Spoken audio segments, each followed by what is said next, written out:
things was well, if you live my life, you know that sometimes even when everything is on schedule, it ain't. Like I just had to look down at the microphone and be like, let me make sure that y'all can hear me. So yeah, little details like that. I gotta make sure that we get it right. But everything's gonna be all right. Listen, today we are talking about the unedited version of life and love. The unedited version of life and love. What y'all know?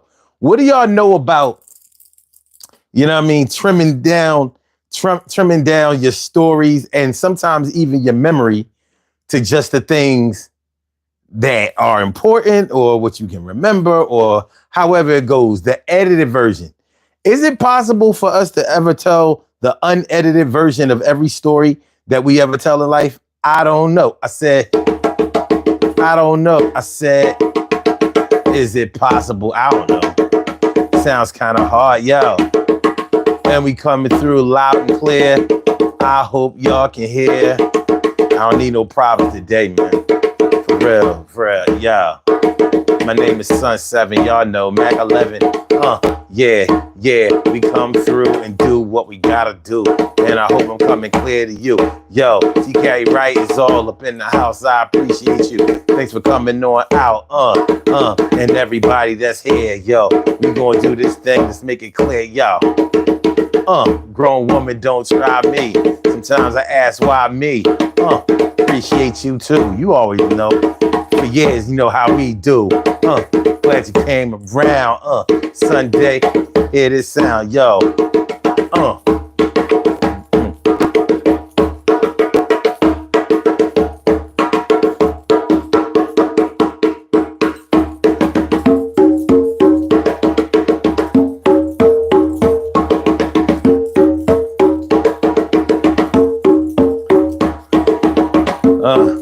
The unedited version, y'all. Yeah.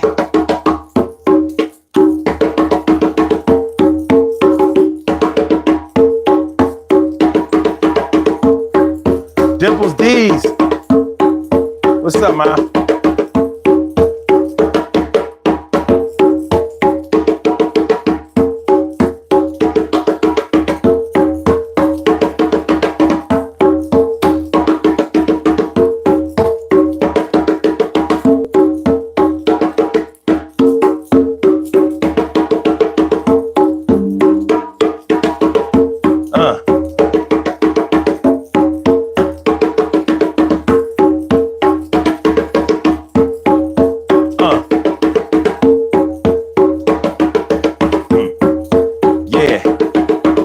Unedited version.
What up, y'all? Urban Therapy with Sun 752, and this is the Urban Therapy with Sun show. We do this every single Sunday from 1:30 p.m. till around 3:30-ish.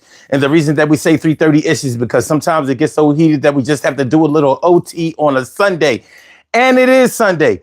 This is the show where adults come out and play with other adults. We laugh, we cry, we argue, fuss and fight, go back and forth with each other, bust it up all crazy. We take an introspective look into our own personality to see the way that the universe projects us into this thing called the world and try to figure out this thing called life. I'm your host, Sun 752, aka Omar with the and if you can't say Omar with the Well, then you just say Omar with the R. This is the Urban Therapy with Sun show. I'm feeling like a real man should. And I hope y'all feeling like real men and women should. Along with me. Today on the Urban Therapy with Sun show, we are talking about the unedited version of life and love. The unedited. What do y'all know about telling your stories exactly the way it happened? From both sides of the story. All of the little details. Do you even take time out to remember? Some may do it. Many may not. But it's really on you. Because you know how it is. When you tell somebody a story, and maybe it's a salacious story. I'm not talking about no gossip or whatever. But when you tell somebody something that happened through your human experience, you know they're going to press you for the details anyway. Wait a minute. So you mean to tell me that this happened and that happened? Well, why would somebody do that? What? Hold on. Say that again.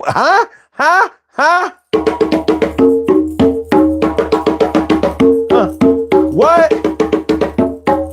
You lying. Yo, they tripping. Your baby mom did what? Oh, shit. Couldn't be me.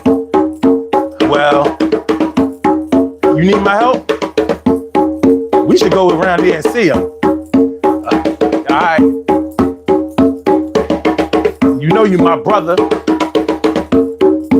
I ain't gonna let you go out like that. Well, you know what happens when somebody tells you the edited version of a story that they really shouldn't have edited, and you ready to go out and ride for somebody, do something for somebody, protect somebody, defend somebody, take care of somebody, for somebody, and all to find out that they gave you the edited version. They gave you the what? They almost lied to you. Oh, it's gonna probably be a problem today. Why did you tell me story that way? You got something that's left to say.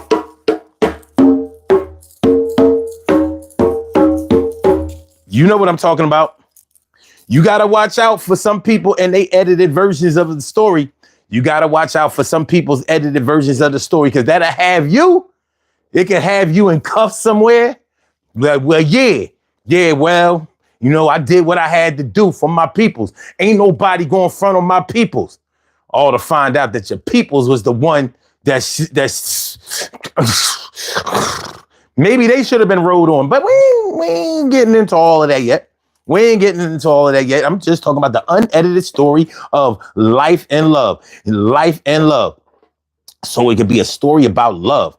How many people tell the actual story of when they broke up with somebody, or they had a falling out with somebody, or when they not friends with somebody, or when they been ostracized with somebody, or how come they don't hang around with somebody no more, or how come you don't never see them with somebody anymore? Do they tell you the story, or do they give you the edited version? I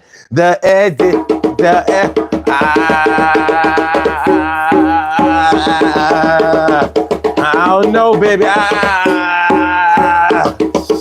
We gotta look into this, dude. Launch an investigation. What's up, y'all? What's up? What we doing, Emily? Well, all you need to know is that he had 2 babies on her. That's all you need to know. He hurt me so bad. I can't believe this shit. I did everything for him. Yeah. Can't believe she got knocked up by another dude, son. Yo, you gonna leave out the part where y'all was swinging and you let her go raw with the ball. It was a swinging party going bad, but you're not gonna tell me about that part. Well. It's Sunday, right? We can preach a little bit, right? Let's get it popping, yo. Let's get it. Let's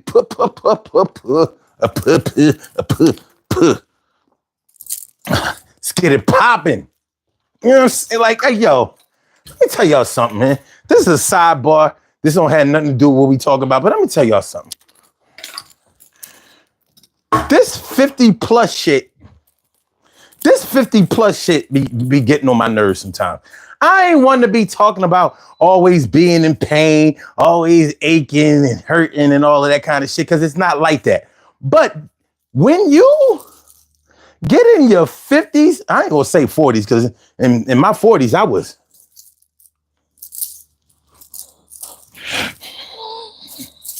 that's how I was in my 40s. That was a good decade. But the 50s, they be like, check out this. Your toe gonna be hurting for no reason. Like, what is a toe ache? What is that? I understand a foot ache. I understand having a ache in your arch. You know what I'm saying? Or taking a long walk or a run when you haven't done that in a while. I don't understand one toe being like, making you think you done sprained something or broke something, and you really just gotta walk it out. You just gotta.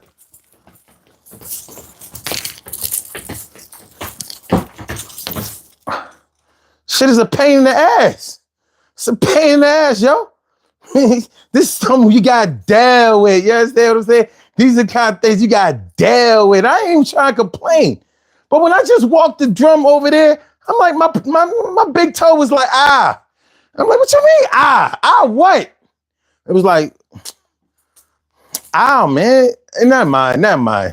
I ain't hurting no more. I was just saying, man. I mean, I wasn't lined up right. What you mean? It's your job, toe. All you do is help me walk. That's it. You ain't got no job. You know what I mean? You part of a crew. If one of your toes is messed up, it mess up the whole foot. And you want to be an outlier, like, well, I mean, my shit I ain't feel right. I was sick. Well, why you ain't sick now? I'm just gonna play through the pain, man. Go ahead. Stop yelling at me. You know I don't like that shit. All right. So anyway, the unedited version of life and love. What y'all know? What do y'all know about the unedited version of life and love? Man, listen. Where do we start? All right, we gonna do it like this. Y'all see the poll question, right? Y'all see the poll question. The poll question is, when? Hold on. We only got 8 votes so far, but that's okay. When you tell a story about something that upset you, do you try to tell every detail? Now look at this. Look at this. So far, people have said at 88%, yes, I try to tell everything. That's interesting. You know what's interesting about people voting that way is because when you hear most people tell you stories, or maybe it's just me, but when I get stories from most people, they normally just get right to the meat and potatoes. You know, like, especially if it's about something that upset them, they normally go right to the part where you're either going to feel sympathy for them or help them out. They don't normally go all the way back to the essence, all the way back to the beginning, back to where you first put the start laying the track for the train to be able to ride on. But okay, cool. All right. 11% says I tell what's important. Another 11% says I tell what I can remember. Now, to me, that's the most accurate answer without knowing anybody personally. Because do you know how long it would take a story to tell? How long it would take to tell a story from beginning to end? It would probably take as long as it took to actually for the story to actually happen. And then there was dead air, and then there was a little bit of silence.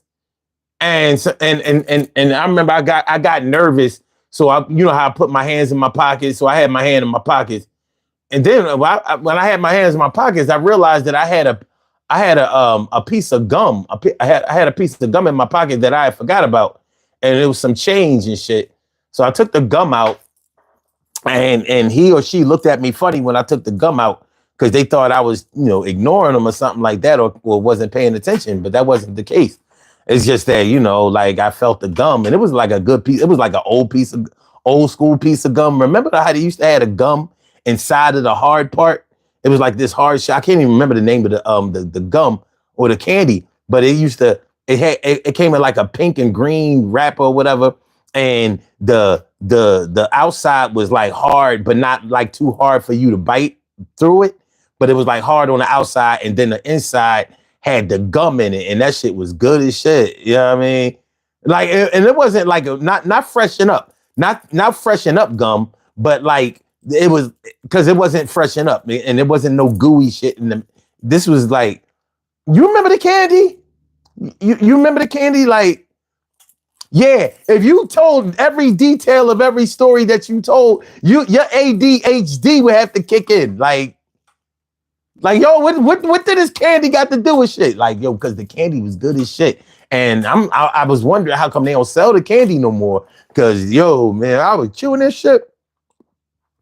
And I ain't gonna lie, it made me start feeling a little bit better, because I ain't like the way this whole shit was going. I ain't like the way they was talking to me. And I ain't like what was being said.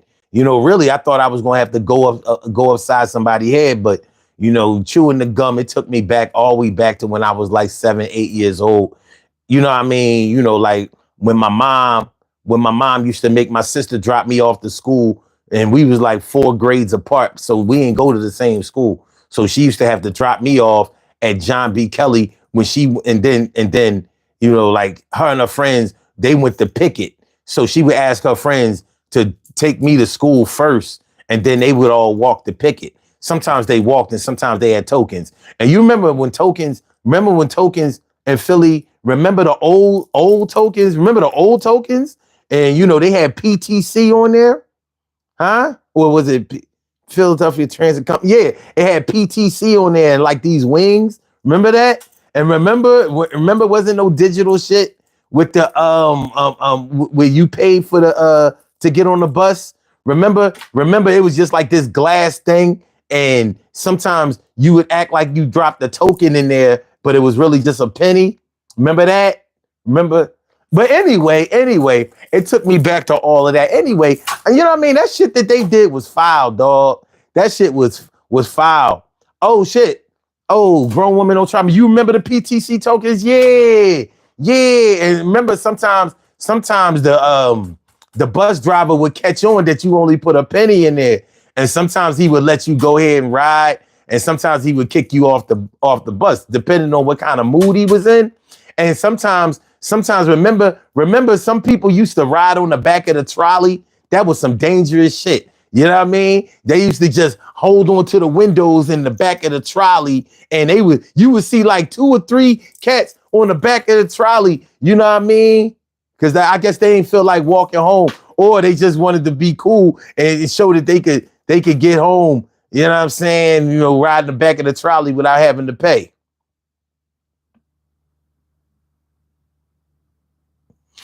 Are you talking about Surge breath mints? No. It was these little penny candies. They was like penny candies, and they was shaped sort of like, not like a football, but not like a rectangle either. So it was kind of ovalish. You know what I mean? And the outside was hard, and on the inside it was bubble gum, regular bubble gum. And like a good piece of bubble gum, that was some good sugar. Remember? Yeah, I mean, I'm just talking about straight bubble gum. Remember when bubble yum first came out? To me, that was the best bubble gum that ever came. I was like, yo, this shit was heavenly. Then they started coming out with all these different flavors, the cherry. But anyway, Seika Sala, what's good? What's good, my G? Thanks for coming on through. Stacy White, what's up? What up? Johnny West, what's good? Derek, this is the token box had a glass window. So we got some Philly cats coming through. Y'all know what I'm talking about. And Augie and Matthew, Super Mario, I don't know what they're doing about. I don't know what they're talking about. I bet you they not even still here no more. I wonder. But anyway, so me going off on that tangent or whatever, but I'm glad that we got a chance to, take that little trip back to memory lane and all that kind of shit. When the trolley and the bus windows used to open. Remember that shit? Those windows used to come down or they used to push them out. Shit was crazy. But anyway, telling all of the details of a story ain't an easy thing to do when you really think about it. 30th and Diamond, you from 30th and Diamond? Shout out to 30th and Diamond. You know what I mean? Close to the park. Well, the park is 33rd and Diamond, but you was almost there. So you would consider yourself to be from 29th Street if you from 30th and Diamond. Because some people say Strawberry Mansion, but most people around there just say, nah, I'm from 29th Street. If you know, you know. No Strawberry Mansion. What you think this is, the news? Well, we went to Strawberry Mansion High School. Like, imagine that. No, I go to 29th Street High School. He said exactly 29th Street. Yeah. Yeah, I spent a lot of time around 29th Street. Whatever you think is a lot of time, double it. Matter of fact, triple that shit. It's good people's down the mansion, but that shit used to be wild as hell back in the day. It used to be wild as hell back in the day. I'm from Germantown, so it could be said that I ain't had no business being down on 29th Street. But I was. I had a crib down on Stanley Street. I have people who lived at, what was it, 30th and Corley's? It was really 30. It was really 30th and Huntington. Why am I thinking Corley Street? Why am I thinking that? Is that before Stanley Street? Let me get my shit together. Let me get my shit together. Anyway, the unedited version. The unedited version of Life and Love. Now, what I was originally thinking about when I thought about this story was, when you think about the unedited version of Life and Love, if you think about your own life and then you think about your children's life, even if you don't have no children, or even if you're not talking about children, if you think about children in general, do we normally tell our kids the real version of things that happen when they witness life events? And kids always witnessing life events. We always trying to keep them from witnessing, the nasty muck and mire, the disgusting, dirty details of life, especially where it pertains to relationships and love and family and friends and all that. We try to shield our children from that. So a lot of times we tell them the edited version of how things happen, even when they are seeing those things happen in real life. So, you ever been arguing about something that's obvious with your spouse or your baby mom or somebody that you was going with? Like, what y'all was arguing about is obvious as hell. And you sat right there and lied to your kids and told them that you was arguing about something else.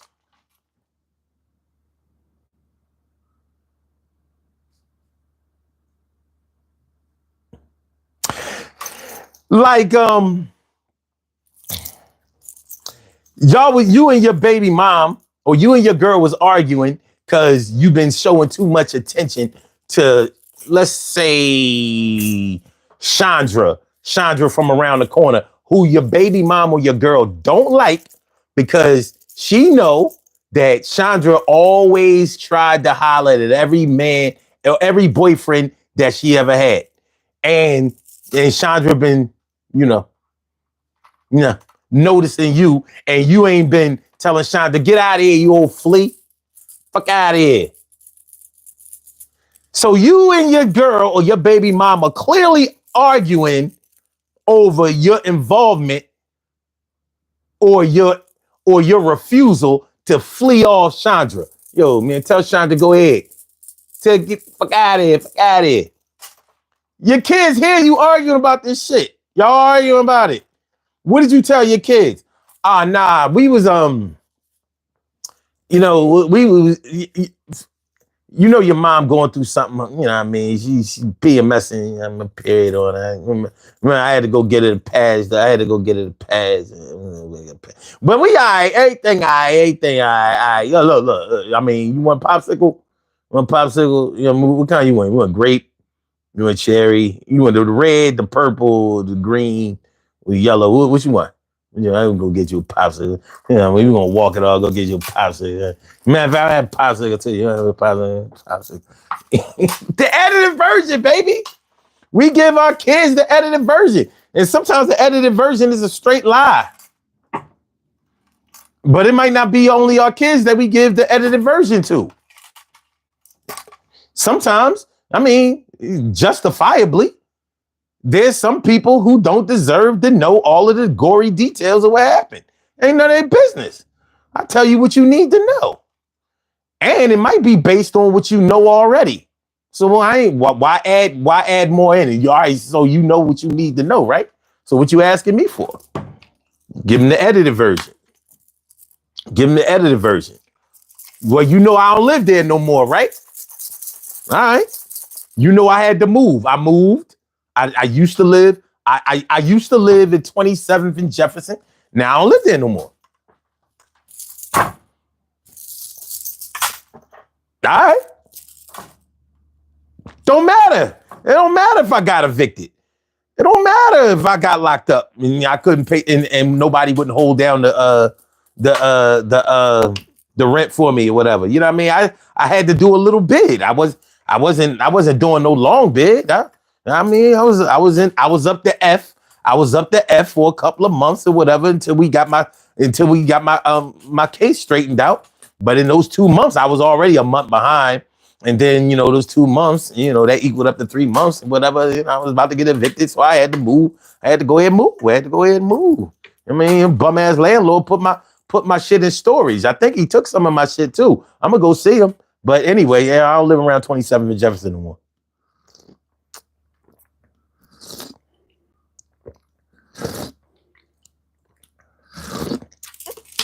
I don't live around 27th and Jefferson anymore. Give you the edited version, baby. Shirley Cheryl, the world's most precious and greatest pearl in the world. Shirley Cheryl, the world's most precious and greatest pearl in the world.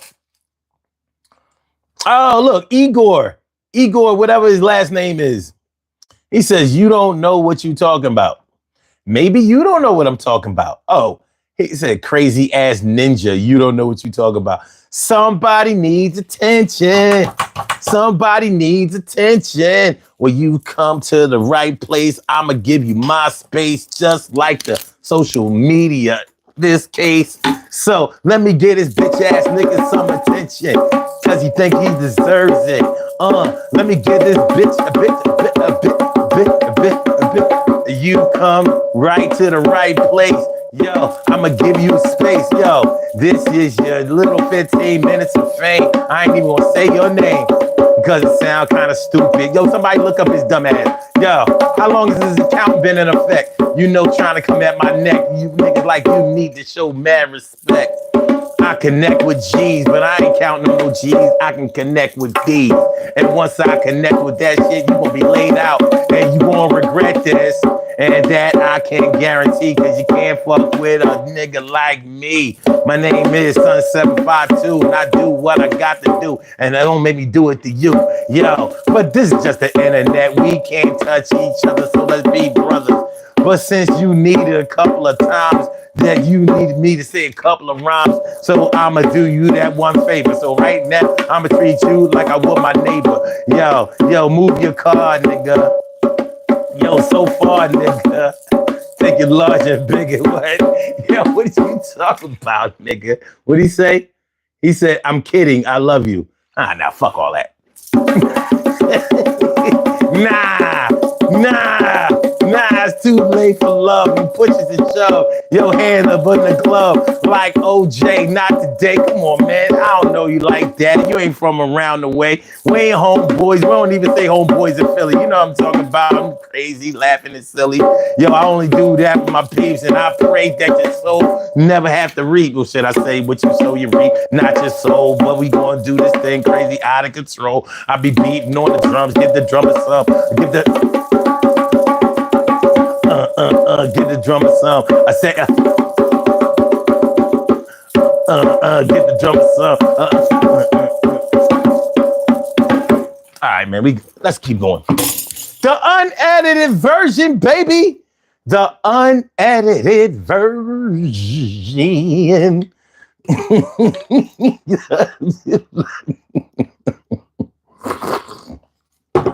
The unedited version. All right. The unedited version. All right. So that's what we're talking about today on the Urban Therapy with Sun Show. Please, y'all, please hit the like button. Please hit the like button. I appreciate it. It helps out the channel, and the channel needs help. It helps out the channel, and the channel needs help. But the unedited version of love and life.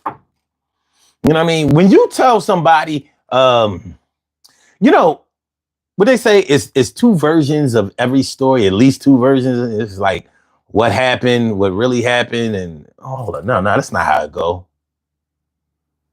How I go. See, I can't even give you the unedited version of just a little saying that we do. But anyway, depending on how you feel about a situation where you feel like somebody has done you wrong, that may really influence the way that you tell a story. Like, it's no coincidence that, like, let's take Donald Trump, for example. Whenever he tells a story about something that he likes, if you notice, everything is beautiful. Everything is beautiful. It's pretty. It's nice. It's wonderful. And whenever he doesn't, hold on, Rita. Hold on for just a second. I'll be right with you. Whenever he doesn't like something, it's ugly, it's nasty, it's stupid, it's low IQ, it's worthless, it's unpopular. You know what I mean? I mean, hey, he's giving you the edited version. And, you know, and the edited version might be from your perspective. Your perspective. Okay. Yandi says, your side, my side, and the truth. Thank you. It was not coming to me. It was not coming to me. Yandi. I'm going to make sure I say your name. Is that Yandi? Let me look at my glasses. Hold up. I mean, hold on. Let me see. I guess it's Yamdi. Just trying to make sure it don't say Yarndi. It's Yamdi, right? It's Yamdi, right? Frank Moser, what's good? How you feeling? Rita, welcome to the Urban Therapy with Sun Show. Thank you for holding. Thank you for calling in. What's on your mind this afternoon? What's good? Okay. So, one of the things that I noticed is that when people break up, right, and they retell the story of their lives, they always edit the story. They never tell. Most people don't tell both sides of the story because they want whoever they're telling the story to validate their feelings as far as what happened. You hardly ever get the full story. Mm-hmm. You hardly, and I feel like that's the biggest example of people, you know, editing the story that they're telling. Okay. It's the most common. Okay. Now, yeah. Well, let me ask you this real quick. Sure. Do you think that people like in the example of a breakup or a falling out or a separation or a divorce or something like that, do you think that people mostly tell you the edited version of the story to make the other person look more responsible for okay, but what about the cases where they might not want to make themselves look a certain type of way. Like, okay. But that goes hand in hand with making the other person look more responsible for the breakup. Okay. All right. I see what you're saying. Okay. Okay. Definitely. Mm-hmm. Do you think that it sometimes depends on what they think that the person knows already?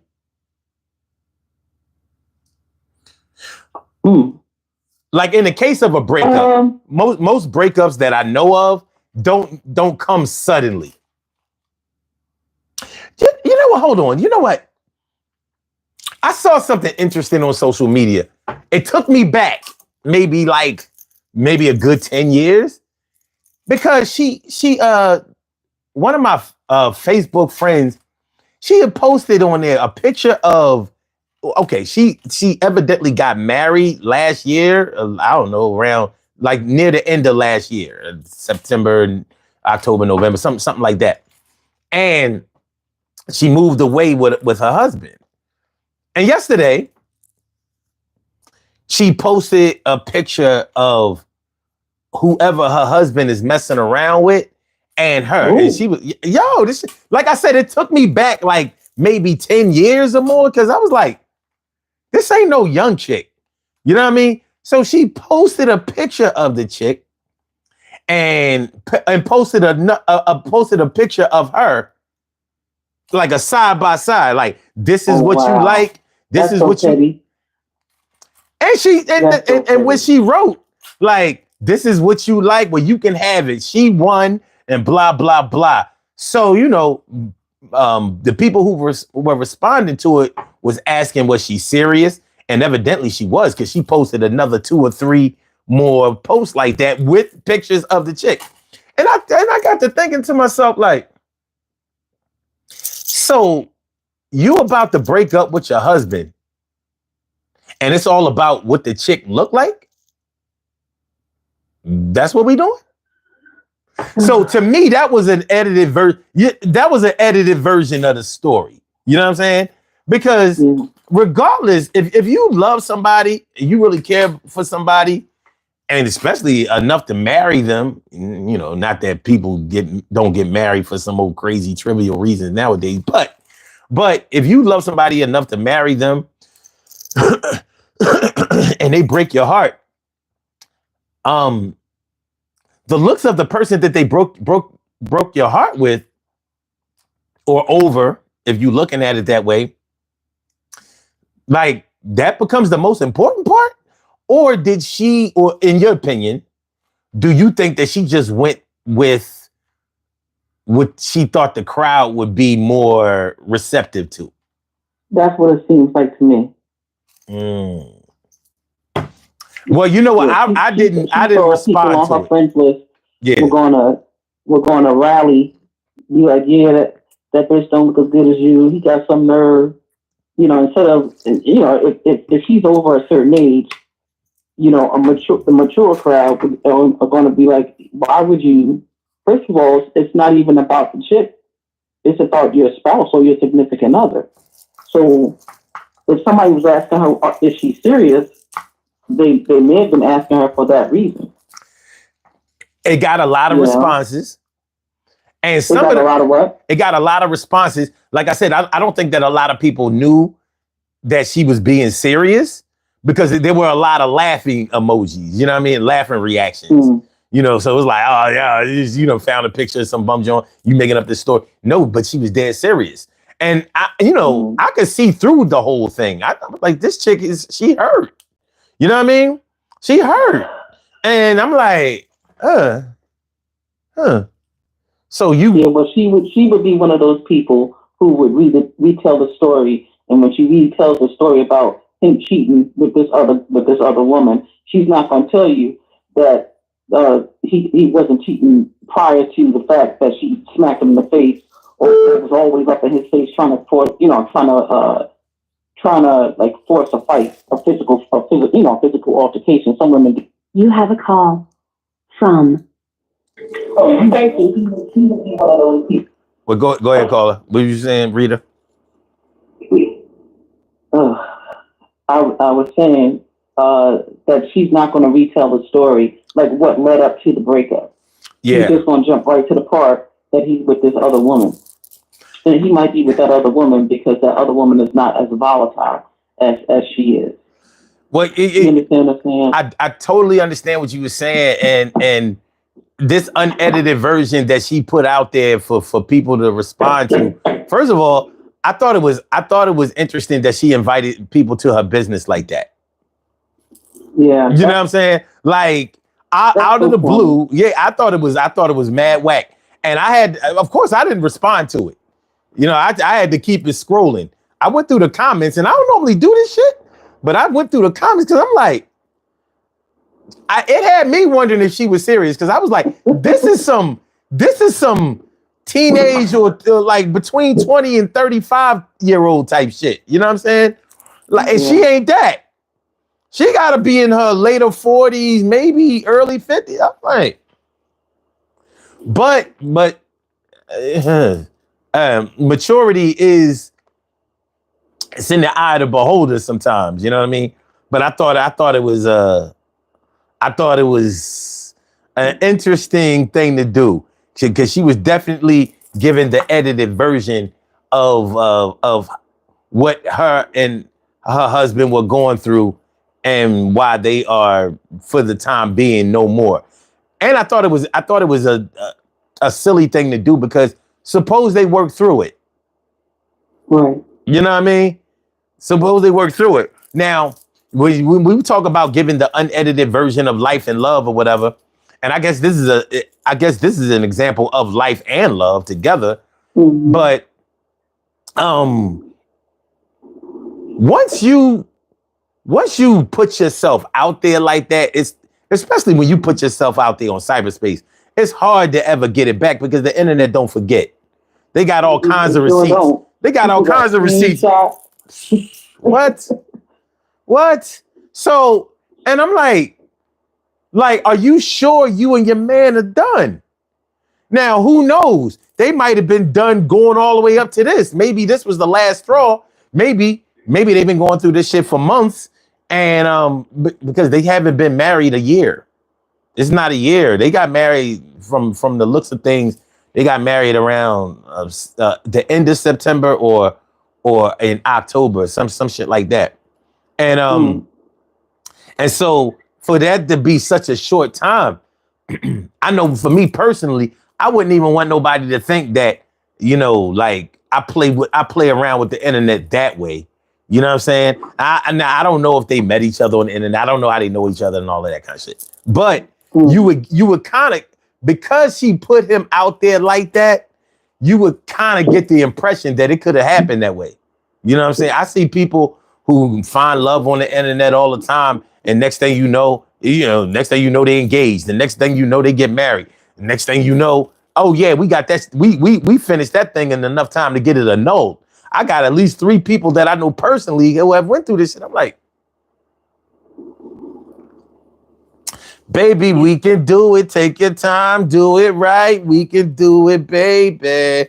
Do it too. Yeah, I'm just saying. Shit's crazy out here. So it's crazy. I mean, he's getting the edited version of shit. But yeah, why would you want to put your man out there as if there's no chance that y'all could work things out? People have worked out things far worse. Shout out to all of the women out there who have had to deal with a situation where a dude had a baby or 2 on him. You know what I'm saying? You know, I mean, cut into the finances a little bit. You know, you had to join them up with your kids. But y'all was together, and that's the important part. And that's y'all business. That's y'all business. And if you choose to put that on the internet, all you doing is inviting an interview from people you don't know. That's true. So, all right. Definitely true. All right. Stacy, welcome to the Urban Therapy with Sun Show. What's on your mind today? Happy Sunday. Happy Sunday to you. I just wanted to speak on the topic my mother. When it comes to my mother, she didn't leave no orange bars. She didn't leave nothing out. At the age of 5, I knew everything. from all parties from her. And I don't know if that was a good thing for me or not. Wait. Can you repeat that? My mother told everything. She told everything. She told So everything you that I said, needed to know. She prepared me for everything that I needed to know. And she said when I got older, I would be the judge of everything. you know, when you're 5 and 4 years old, your brain soaks up a lot of information. And you don't forget it. Right. And she just told me everything, so I knew all parties and all sides. But what I should have did was ask her different questions that I regret that I didn't ask her, like her divorce and stuff like that. All I did was see in the papers and stuff, but I didn't get into no details about it. But other than that, I knew everything. Not okay. How do you know that she told you everything? She told me everything, and the other party, kind of like confirmed everything too. Okay. He told me almost everything, but I was young. I don't know if that's a good idea to tell somebody at that particular age everything when they're that young. So yeah, she didn't leave nothing out. And I think maybe I don't want to contradict myself. Maybe it's good to tell those children what they need to know so they won't be misled. I was just about to ask you, do you think it's a good idea to tell children about life situations or even sometimes adult situations? Do you think it's good to tell them just go ahead and rip the bandage off, or do you think that it's good? Do you think it's better to walk them along? Because I have to ask that because some things children shouldn't witness and they shouldn't hear and they shouldn't know because they're not ready to process that shit yet.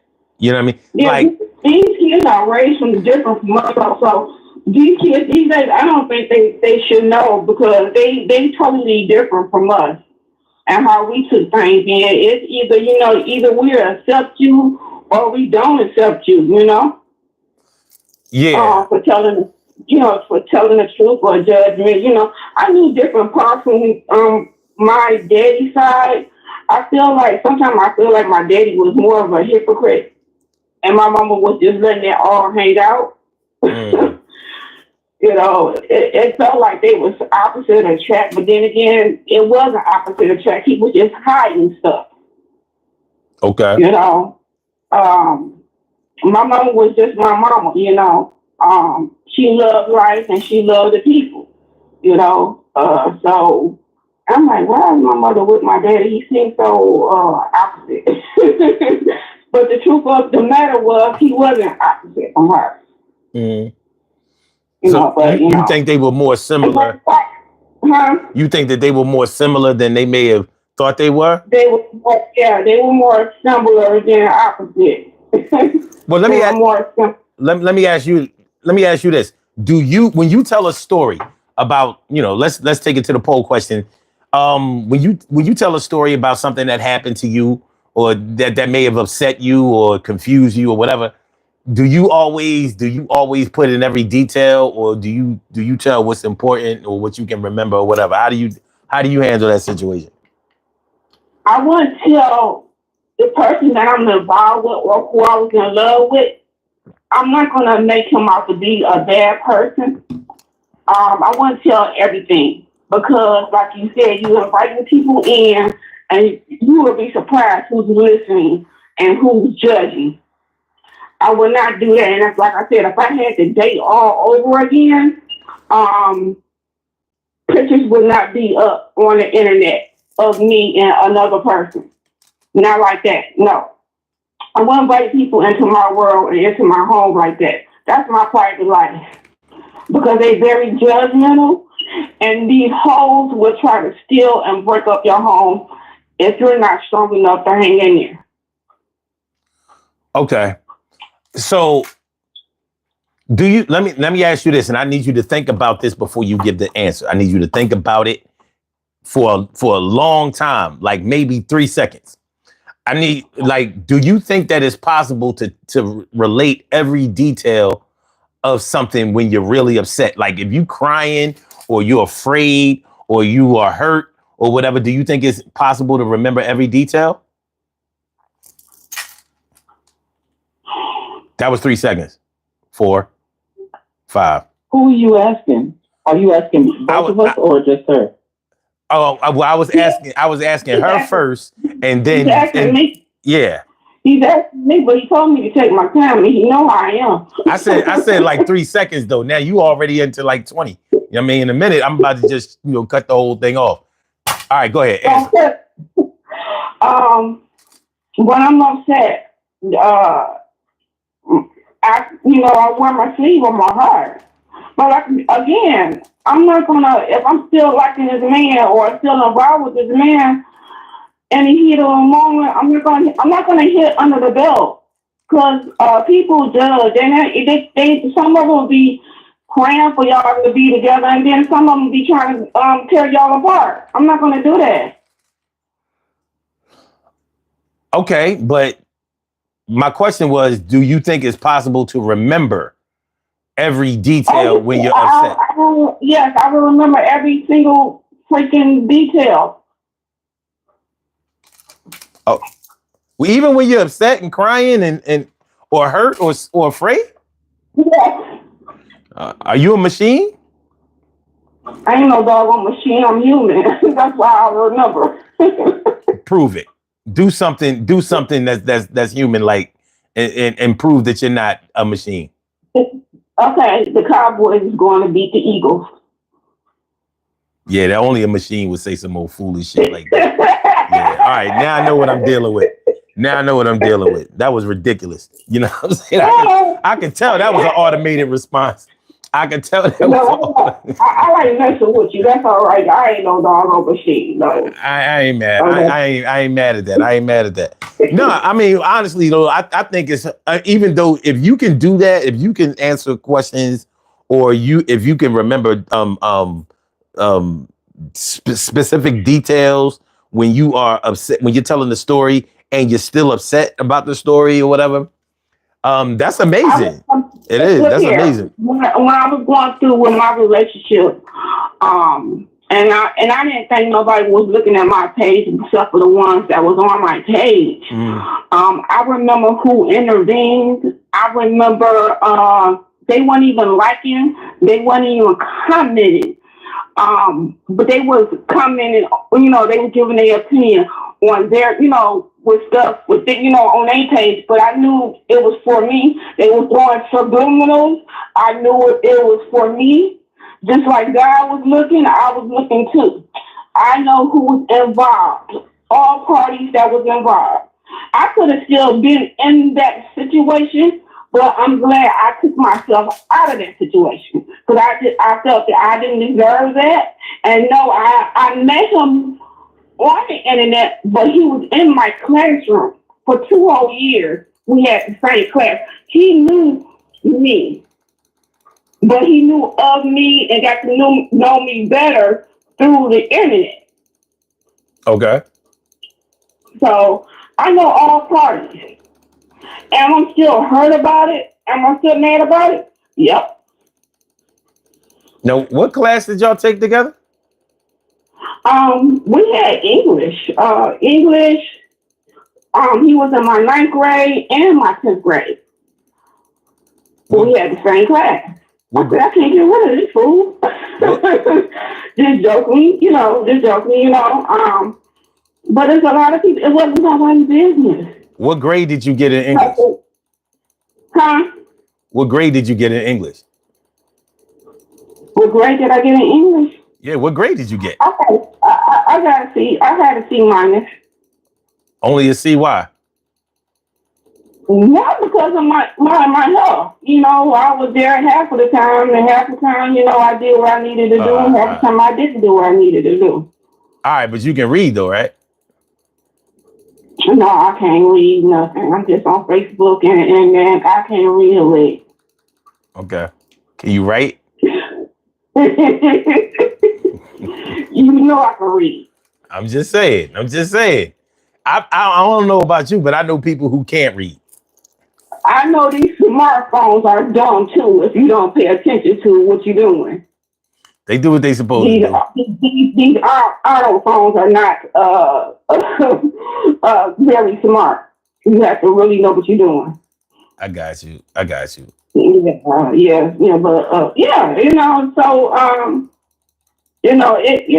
like I said, I wouldn't tell everybody, and I don't tell everybody my personal business, and I like to keep it like that. They can guess, even if they guess nice things, that don't mean it's right, or I'm going to confirm it. Mm-hmm. Most of the time, they've been spitting out stuff about me, and I'm like, oh, they so wrong, but I let them have their way, even though they be nice. I don't even comment on it. I don't even answer back to it. So God keep me covered like that. He'll orchestrate it. He'll reveal what he need to reveal. Okay. Well, let me ask you this: if and when somebody tells you a story and they give you the edited version of the story, and you find out later on that there was way more to the story than what was told to you, does that upset you? Does that make you angry or anything like that, or do you just accept that? Yeah, some people just leave out stuff or whatever for whatever reason. How does that make you feel? 9 times out of 10, if you're a woman and you have intuition, you're going to figure out before that person tell you. Nah, but I'm just saying, what if it was somebody, possibly if somebody that normally tells you the truth, or somebody that you really do respect or whatever, but and maybe they didn't lie about what happened, but you found out that there was some details that were very important to the story that weren't related. Like, I mean, it could be something small. Like, all right, let's say they got into a car accident, right? They smacked up their new car. Now maybe they told you that somebody hit them from the side, but maybe they left out that they ran through the light. You know what I mean? Like, it can be something small like that. So if somebody tells you that somebody hit their car, all right, you looking at it like it's the other person's fault. But if they ran through the light, then maybe the other person didn't have any choice but to hit them because they weren't supposed to be in the lane where other cars were passing through in the first place. But they only told you that that somebody hit their car, and somebody did hit their car, but that was because they caused the accident.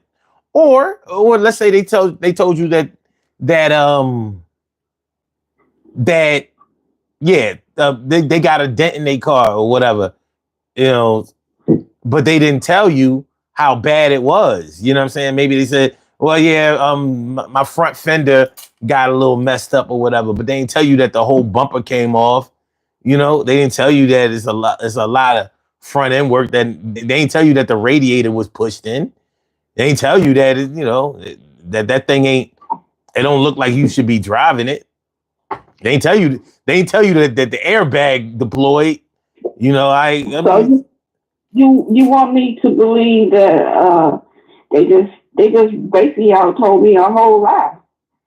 Well, they told you the truth about there was a dent or that they've been in an accident. They just didn't tell you that they caused the accident. The same way that somebody could tell you that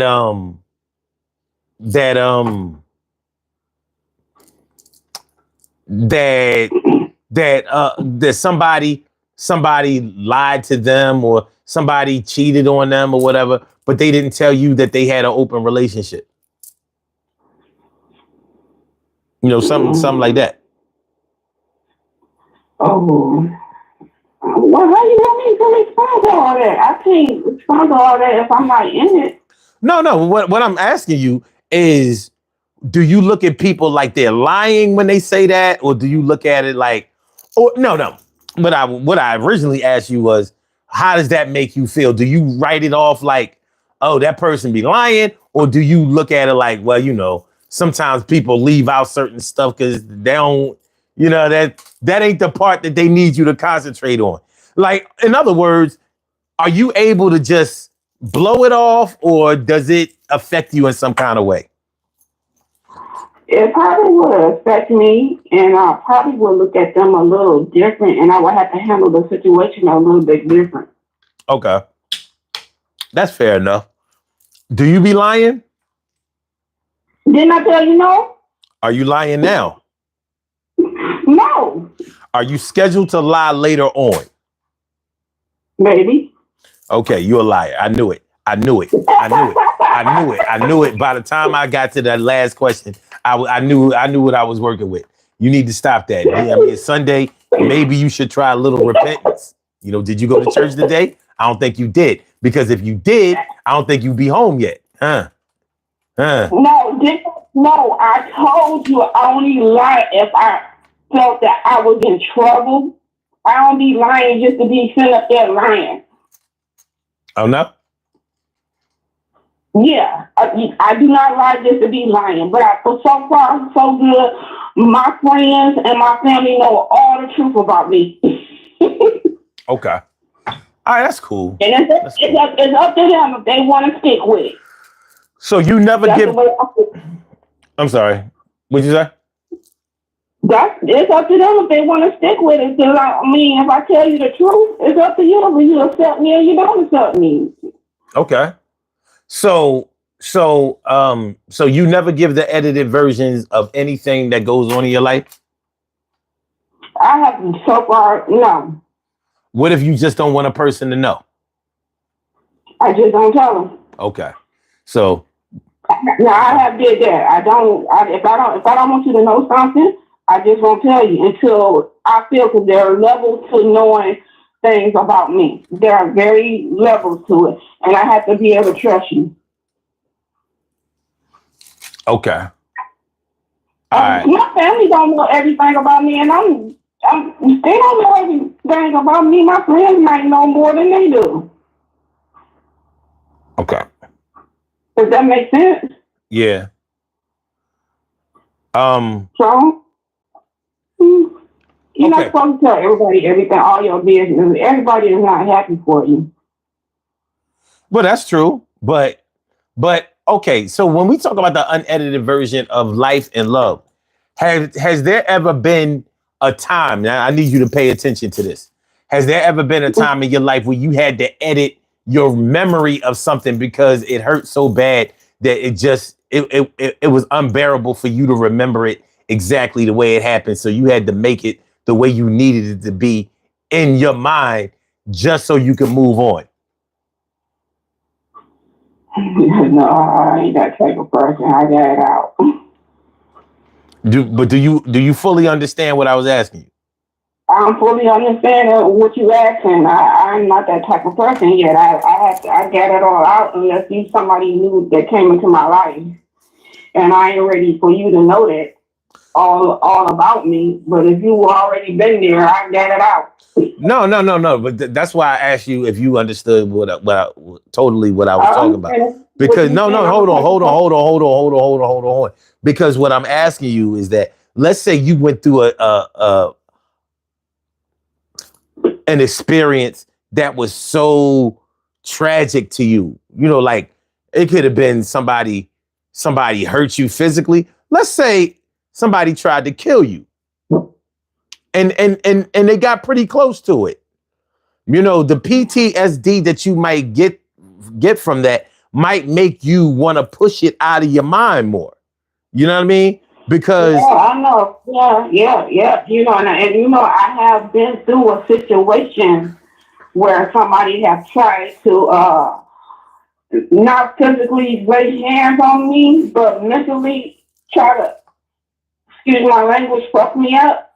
Mm-hmm. Yeah, and that's the reason why I'm not letting it go. The situation that I have been in, it ain't so much I was in love with the brother or I still love the brother. I'm glad the brother got married. I'm glad he's gone on with his life. But through this situation, there were parties that was involved, and it fucked up my mental. Okay. So and I can't let it go. All right. So did you have to edit it in your mind because going back to it, remembering it exactly the way it happened made you feel those same hurt feelings again. So maybe you had to edit it so you could just move on. Only how I'm moving on is by faith and prayer. But other than that, I don't believe I have moved on. Okay. All right. And it gets me mad to see that he's happy and I'm still on the shelf waiting. Okay. So he's happy. I don't know. But it doesn't give you any pain to remember what happened in exactly the way it happened. Yeah, it gives me anxiety. I have medicine I have to take. I can't, that's why I don't focus on it. I just go, I stay in prayer. But, anxiety medicine I have to take for it. Okay. Hold on a second. And you have a call from Rita. Go ahead, Stacey. Yeah, the person that my friend has to deal with this doggone shit because look, he's strong enough and not jealous of, but I don't want the person no more. So, but it's the fact that it's like somebody living rent free in my head, and I don't like that. Okay. Living rent free in your head. And so you sure that you've never had to edit something in your mind so that you could deal with it and move on or go forward? You sure? I'm sure. I'm sure. All right. I'm sure, and I know God will give me visions because He have gave me visions where my mother couldn't fight my battles for me, and I had to lean on God to fight my battles for me. He was basically my father figure, along with my mother, because she couldn't fight all my battles. Yeah, I understand what you're saying. Your parents can't fight you get blessed and you're a good child. They can't fight everything that's coming at you. So you have to lean on God. And sometimes God don't come right around the corner. You don't? No, He don't. He gonna make you wait. Sometimes like He might be doing the work in you, Yeah, but they say that God is always there. He's ubiquitous, which means that He's always ever present. So maybe He don't do what you want Him to do at the time that you want Him to do it, but doesn't it still mean that He's always there? Or are you trying to tell me that you can edit God out? I don't know. He don't come quick enough for me. What I want to do because, like my friend, said a long time, I be wanting to just crush my enemy. I can't do it. My enemy is stronger. I'm frail. I just had an accident with my arms, and my enemy still be coming at me. I can't fight these people, so I have to leave it to God. Okay. And that's why I don't talk no junk because I know I can't fight these doggone people physically. I fight on my knees. Well, isn't praying on your knees a way of fighting? Yeah, and I be kicking their butt and using my mouth. I be kicking their butt without talking no junk. On my pages, they monitor my every move, my spirit, all my pages and whatnot. But I be steady praying.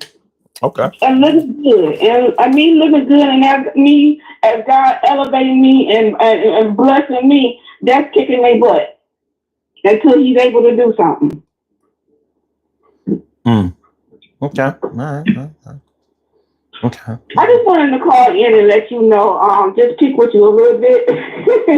I ain't always serious like people think I am. And I like to call in and just let you know. I don't know if it's a good idea to tell your kids early about everything or leave the edited version out. I don't know because these kids are raised different from how we was raised. I believe that, but I appreciate you calling in, and please don't hesitate to do it again. You have a great day. Yeah, have a nice day, everybody, and be safe, please, and don't tell all your business. Don't give these trolls, interest in your life and tell all your business. I had to learn the hard way. Well said. Have a good day. You too. Okay, bye-bye. All right.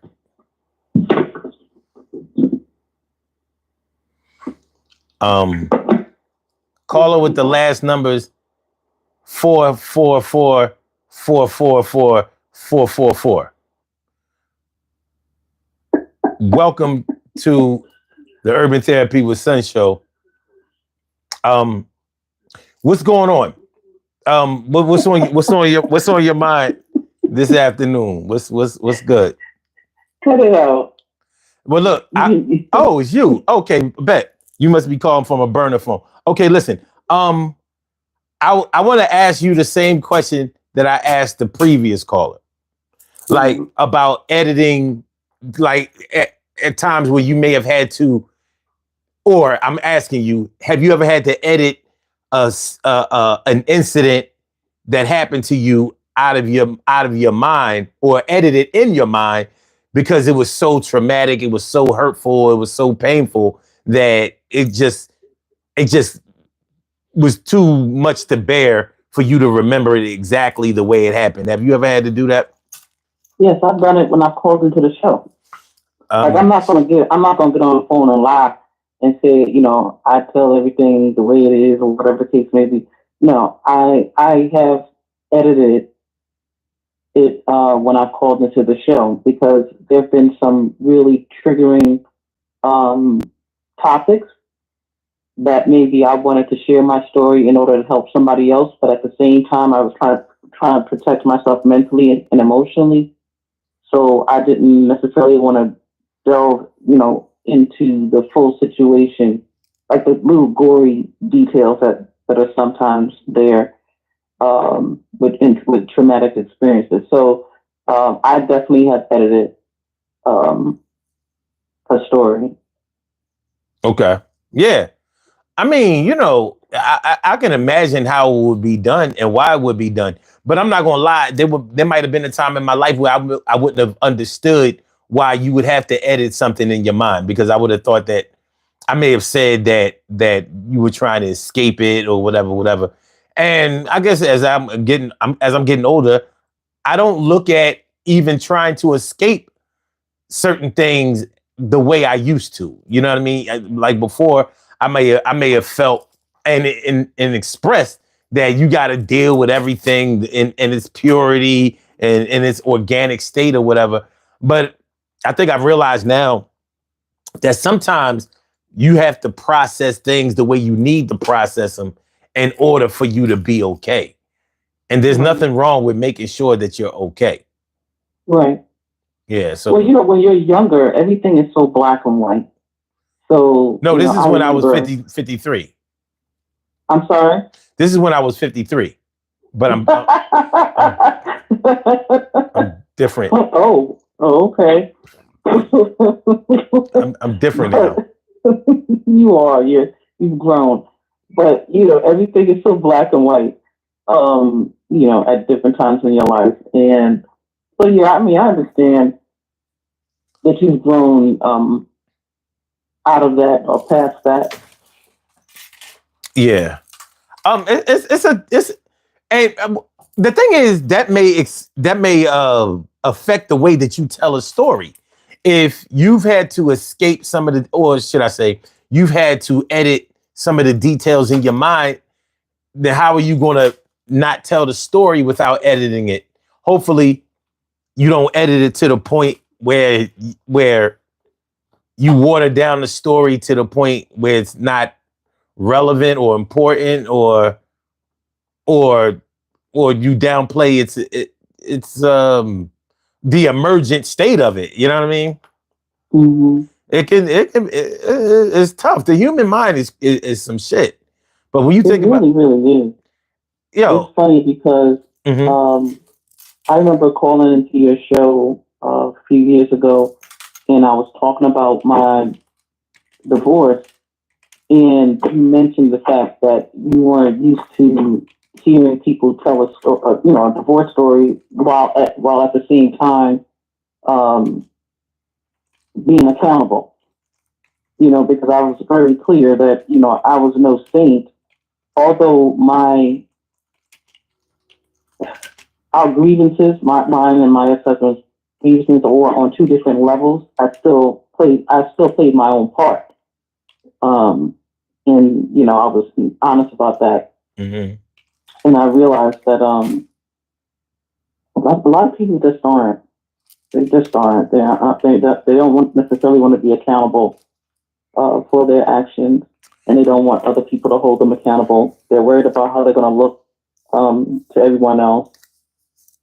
Speaking of that, now, when the person who is culpable, responsible, basically, when it's the person's fault that's telling the story and they edit it in their minds, when they tell the story to you, of course, they're going to leave out the parts that make them look the worst. So is that fair? Is the way that they telling the story, their edited version, is that fair? Are we allowed to say that they lying, or do we have to look at it from the standpoint of the same person who was hurt or was victimized? Are you asking me, is it okay if we call people on their bullshit? No, I'm asking kind of that, but I'm thinking. I mean, because okay. I'm not friend. I'll call you on your bullshit. Okay, no, but let me make this clear, because I might not be doing this right.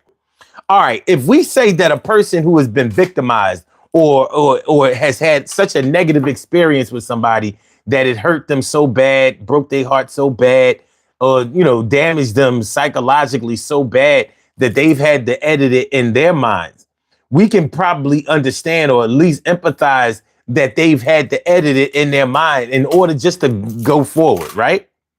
Okay, but to what degree? Okay, all right, but there are degrees to it. I've seen people edit the story, and you're like, especially if you were around for any of it, you're like, that's not even what the hell happened. But okay. Most times you just sit there silent and just let them get their shit off. Right. But we may still show them grace. You know what I'm saying? What do we show the same level of grace to somebody who might have been the aggressor or the predator or whatever? I mean, maybe it's hard for them to look at what they've done, over and over and over again. So they've edited details of the story out of their mind so they can move on. Like, is the pain of the victim worse than the pain of the guilty?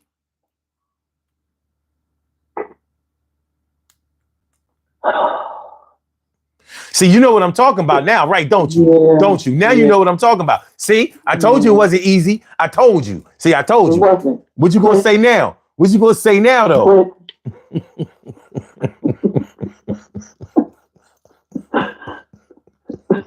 You're gonna stop bullying me. Well,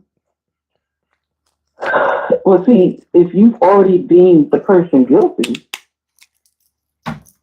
then you have to err on the side of the victim. Mm-hmm. But what if we're not necessarily charging the person with being guilty? I'm just talking about from their perspective. Are they wrong for editing their mind because they don't want to deal with the fact that they fucked up or fucked over?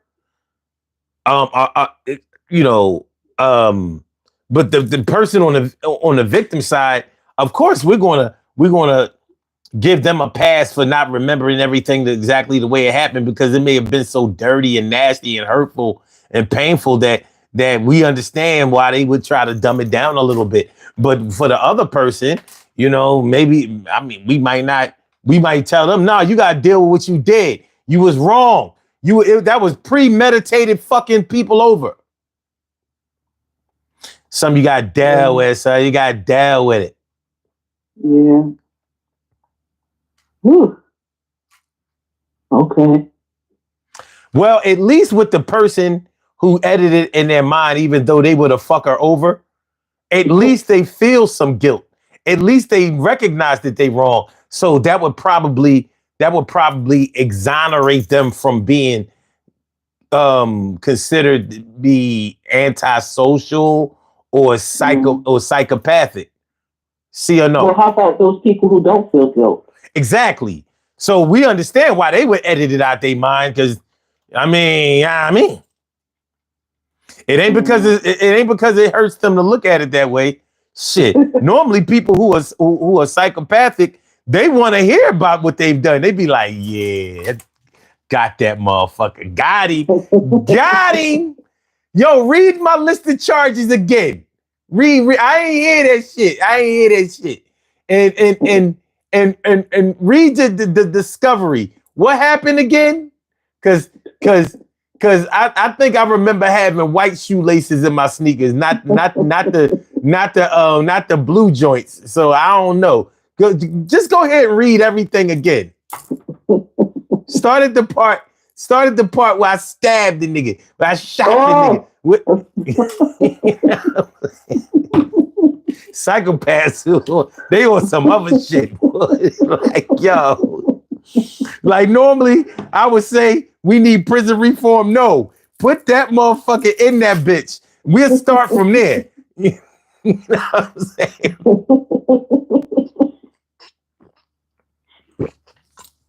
But yeah, the other question that I wanted to ask you was the same question that I asked the previous caller, which was, fuck. See, when I was 52, I could remember this shit. But it had something to do with the question that I just asked you. Like, this is what I wanted to ask you. Do you think it's possible to remember every detail of a story that has of when something has really upset you? Like, you know, let's say you don't even have to expand on it. All right, let me expand on it. So I'm asking. No, because you don't. I don't think it's possible for anybody to remember every single detail. You can remember a lot of it, most of it, but every single detail, no. And scientifically, men and women remember things differently. Mm-hmm. So, there could be two people in the same exact situation, and they can remember, details differently in that situation. So my answer is no. That's the short answer. I maybe some people can recall certain things that other people wouldn't find it impossible to do. I've been through things. When I'm really upset about something, I can't even remember faces. You know what I'm saying? Ooh. Yo, I got jumped before, and it was a violent situation. And I remember going back, because I was hell bent on revenge. So I'm sitting in my car, man, as I'm remembering it, it's conjuring up memories like, what the fuck was you thinking? Like, what were you going to do? Because I went out there by myself thinking, like, I don't want no accomplices. I don't need, like, motherfuckers left me out there to get hurt on my own, so I'm going to go back out there and handle it. But I couldn't remember a single face of the cats who did it. And there were multiple. Wow. You know what I mean? So I was just waiting for them to do somebody else the way that they had done me. Or I was thinking that maybe when I see them, then it'll all come back. Mm.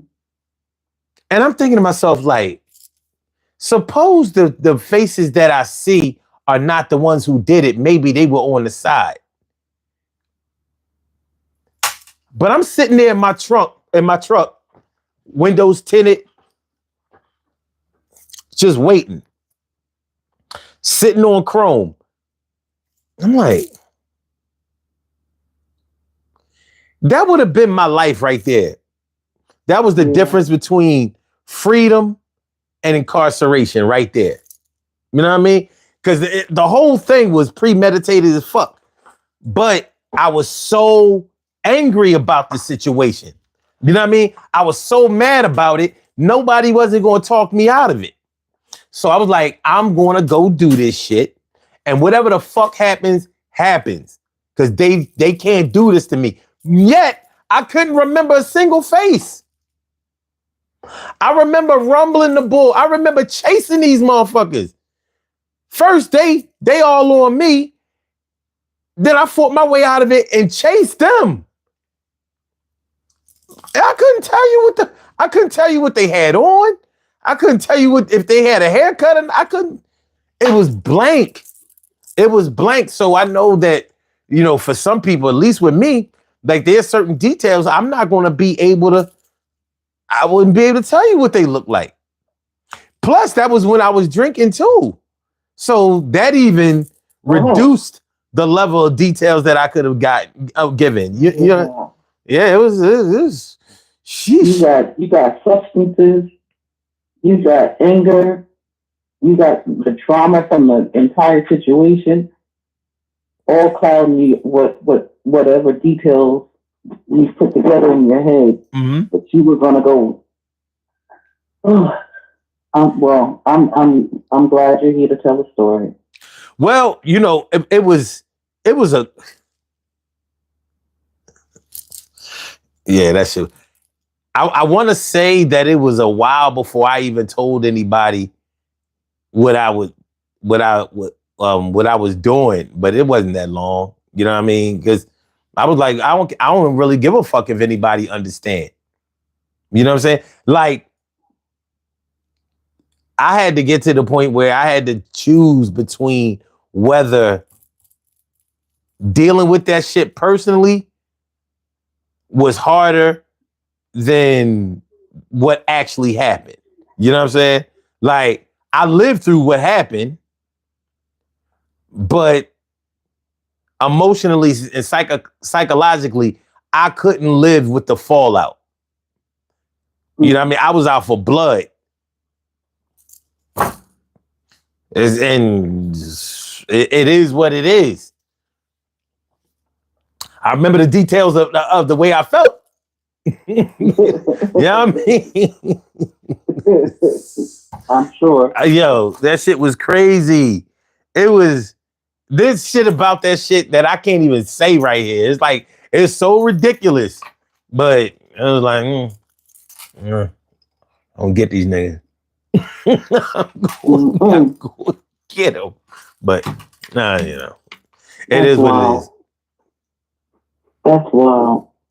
I don't know. When I get angry or upset, I hone in on certain details, like who's around me, what's going on around me. If somebody could be talking to me though, like trying to talk me down, and I won't remember everything that they're saying, but I can remember who was around me. I can remember what got me to that level of anger. Yeah, I can understand that. Whew. Yeah. Mm-hmm. Do you remember when I called in maybe a month and a half ago, maybe a month, and I had shared. Oh, you've called into the show before? Cut it out. But I forget what that show was about that day, but I shared about how I had to jump in to a fight that wasn't my fight, to help one of my cousins who was about to get jumped. And I said that I told you how many guys there were. It was 3 girls, and I always say there was like 20, 30 dudes. And you asked me, how did you know it was like 20, 30 dudes? And I told you it was the whole block of Pulaski in Brooklyn. Yeah. Yeah. Now, I remember most of the faces, not all of the faces. The only reason, like if I go in Pulaski, I have the same face. So like my face, I'm one of those people, my face doesn't change. I look the same, even though many years have passed. The people who still live there from that time, who were there, their eyes always get big. I got 2 family members that live on the block. So I know who remembers me. Mm-hmm. I don't remember all of their faces. I remember some of their faces. Maybe about, I don't know, 6. And girls, I remember their faces. There was only 3 of them. I remember what they were saying in the background because you can hear, even though there's a lot of chaos, you can, people are talking and there's certain things stuck out. Mm-hmm. But I can't remember everything that was being said. Okay. Yeah. So when you were talking about you getting jumped and how you couldn't remember their faces, it made me think about that time when I was fighting for my cousin. Mm-hmm. And yeah, I'm like, well, I can't remember everybody's face. Yeah, only about 6 people stuck out. Yeah, I mean, when it's a lot of different people, I mean, you're probably just going to remember the significant ones. But it was fucking me up because I can't remember a single one. Not one. Like, that shit is crazy. But, thinking about it now, like, suppose I remember them. How would that have turned out? Yeah, I'm glad you didn't. I'm waiting for the letter. Who would be running this show, Troy? Huh? I said, who would be running this show, Troy? I don't know. You remember? I gave my password. I gave my password to my baby brother. He gonna do the show via satellite or some shit. Just saying. But yeah, I don't know. You just when it comes to the stories that people tell, sometimes you have to take into consideration that they may not remember every single detail, or that certain details may not be important to them. Like there are a lot of things that probably have to be considered, and hopefully or respectfully, it doesn't give you the inability to be able to believe something that somebody is saying. Like, I don't know if you've ever been in a situation where for some reason somebody didn't believe you, even though you've never given them any reason to not believe you. But if you've ever found yourself having to explain yourself, yeah, you're like, yeah, I have. You're like, what is this? Insulting. It really is. It is insulting. It is insulting. Like, ain't nobody gotta. It's funny because you might be thinking like, ain't nobody gotta lie to you, blah blah. But then some people who lie a lot, that's exactly what they say. Mm-hmm. So I don't know, you just have to kind of weigh that against, what you know to be true and what you suspect may be false. I don't know. It's a slippery slope at times. Do you think that people edit stories when it comes to work, like their job? Oh my God, all the time.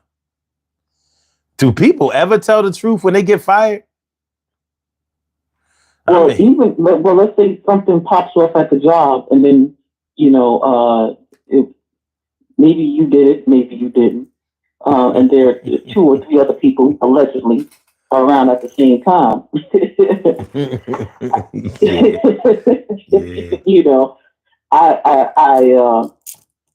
I would gather that somebody's editing the story in order to make sure that they're not blamed for anything, even if they were there and supporting whatever was going on, or maybe they weren't supporting, but they didn't really give a shit what you were doing. The whole "my name is Bennett, I am in it" type thing. Mm-hmm. So they try to edit the story because they don't want anything to point to them. Mm-hmm. Well, most people I know that have gotten fired from jobs, there wasn't no big production at the job when they got fired. Like on TV, people, it's never any progressive discipline. It's always some big blow up. You know what I mean? You're out of here. Yeah. Like in real life at the job, it don't be going down like that. Now, some people who get fired, they have their words as they getting escorted out of there. But for the most part, it come out of nowhere, hit them like a ton of bricks. You know what I mean? They may have known that they was in trouble at work, but the way that they actually get the axe, you know, they told them, you know, you just thought you was going to work on Monday, and then that badge don't work. That motherfucker, that bad shit, boy. Like, hold on, my shit. Your badge don't work, and now you over there like, can somebody pass me my coat? I left my coat on the back of my chair. Can you look at my top drawer? Pass me my. Okay, never mind. Yo, at my job, I got my good charger. I got my good charger at my desk. Give me my motherfucking charger. You know what I mean? You gotta get all that other shit. Don't make sure don't nobody take my charger. No, don't lie. This chick did that shit. Oh man, she got fired she got fired like 2019, 2020. And she was like, can somebody pass me my charger? Someone give a fuck about this charger. She did. This shit is valuable. Shit is valuable. All chargers ain't cut from the same cloth. You guys, this is a good charger? Shit. It was an iPhone charger, an authentic one, so it was expensive. Well, what I was going to say was that the charger could have been responsible for you getting fired in the first place. If you wasn't always charging up your tablets and phones and shit, you know what I mean? Which was keeping you from actually doing your work. You might have still been working there, but no. But yeah, at work, a lot of times people edit the details, especially if they've been having existing problems going on with their supervisor or their manager or something like that. A lot of people edit exactly what's been happening. You know, I mean, because they might tell you that that they supervisors just been riding them, or they jealous of them, or they just, you know, trying to make them look bad. But in reality, you have a call from. Well, I have a question though. Yeah. So you have like one or two callers, specifically one, who they tell, and the question is really about like what do you think about people who edit and re-edit the same story? So like like I know damn well I've heard this story before, and the last time I heard this damn story, it was different than what you're telling me now. And there's enough passion behind, like in the person's voice or the people's voices. So you know some of it has to be true, but you don't know what part is fucking true, because the last time they told the story, there were different details. There was a different villain. There was a different moral to the story. It's like all kinds of stuff. Like, what do you think about those people? All right, let me start off by telling you this. I don't know if you ever grown up with a parent that told you the same jokes over and over and over. Did not. Okay. I did not. I definitely did. I grew up with a father who he told a lot of the same jokes, but they weren't. His timing wasn't always the same with the joke. Now you can see it coming. You know what I mean? You can see it coming. And it's those times when you have to decide whether you want to cut the person off and be like, we already, I'm all laughed out about that joke. It's we on the fourth or fifth version. I'll say that normally I'll let them just go ahead and get their shit off. But it does make me wonder about. So why do they do that? Like, why do people do that? I think part of it has to do with this, that the incident that they're talking about is on their mind, and maybe it recall maybe they have to recall it because of certain things that happen in their current situation. You know what I mean?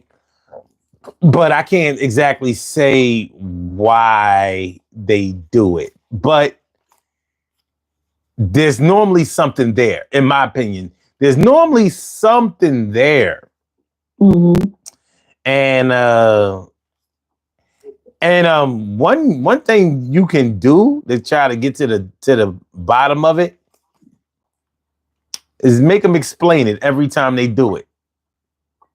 Mm. That's Because gonna take too long. but at least it'll stop that story from coming. No, it won't. It hasn't. Oh. I've been listening for years. It hasn't. It hasn't. They keep telling the same story 14 different ways with different heroes, different villains. You know, it's but like I said, there's enough emotion there that you know that there's something to it. You know, but yeah, nah, I ain't got time for that. But I see you got another caller. I'm gonna get off the line. It's been great. I'm gonna finish cooking, but I'm gonna be listening. What you cooking? Fish. Oh, that's what's up. What kind? You want some fish? I don't know. What kind you got? You like trout? Oh yeah, that shit banging. Okay. That's what's up. I got some escovitch snapper too. Yeah, so, I mean, if you'd have said flounder, I'd be like, nah, you can keep that shit. You can keep that shit, man. But no, I'm just playing with you. Listen, you have a great day. Appreciate you. Okay. All right, you be safe for the rest of this day. You. Tomorrow too. You too. All right. Bye. My brother Troy. Brother Mac is in the house. What's good? Brother Newsy. What's going on, man? Everything good, man. Everything is good. I see you have a category called Total Recall. Hey, it is what it is. It is what it is. Yeah. Yes, I do know. I frequent that a lot. Okay. I frequent that a lot. Okay. You know, and you asked the question about recalling when you get terminated from a job, and you really remember everything. I remember everything because I'm gonna say to you like this. I still remember everything. Some things that took me all the way back when I was 2 years old. Okay. You know, because you know I remember the good, the bad, and ugly parts of my life. And when it comes to remembering things, you know, it's a gift and a curse. Mm-hmm. You know, remembering things can bring so much joy and so much good thoughts in your head, but also it can hurt you. You know, and self-editing things is not a good thing because you can't tell a story without telling the whole story. Oh, no? No, I think that you have to be forthright with everything. Because if I sit on the phone and I tell son a story about a certain situation, and I tell a half-assed story, but you know the person I'm telling the story about, and then you speak to that person, and that person telling you the story, then there's two parts. I like a person to tell their story, but I also want to be the person. I like the person to tell their part of the story, but I want to tell the truth. Okay. You know what I mean? Because if I tell you the story and you know the person I am, you know what's the truth. Okay, but can a person tell? All right, do you think that it's possible to tell a story truthfully even if you don't tell every detail? No. Okay. No. Well, I think that you have to be. I'm not telling you that you got to give adjectives. What I had on a green shirt, it was a cold, windy day. It was. I don't think you got to do all that. Mm-hmm. But I think that you have to be. I think that when you tell a story, it has to be told to the person the way that it is. You know, you can't just sit back and just make it self beneficial to yourself. You know, if I sit up here like when I sit up here and I told you about the situation I'm going through with word compensation, I cannot not tell you the situation that happened, what got me there. Okay. You know, I got to tell you the whole story because if I tell you half story, it's gonna be like, well, damn, this motherfucker must be bullshit. Okay. You know, so hold on. Well, let me say something. Okay. So let's say somebody at your job got you fired. Right. And it may be true. They may have had a direct line to HR or your boss, the owner, or whatever, right? So they got you fired. That's just a fact. Mm-hmm. Now you may not have told them the part that y'all had been beefing for a while. You know what I mean? That y'all used to be friends and now y'all not for whatever reason. Like you may have left out all of that, but that doesn't make the fact that they got you fired true. Yes, it does. The fact that they got me fired is the truth, but the main idea of the story is the story of why I got fired. Well, you understand what I'm saying? But my question was, can you only tell one part of the story and the story be true? No, you can't tell one part of the story. You got to tell the whole story. Now you just said.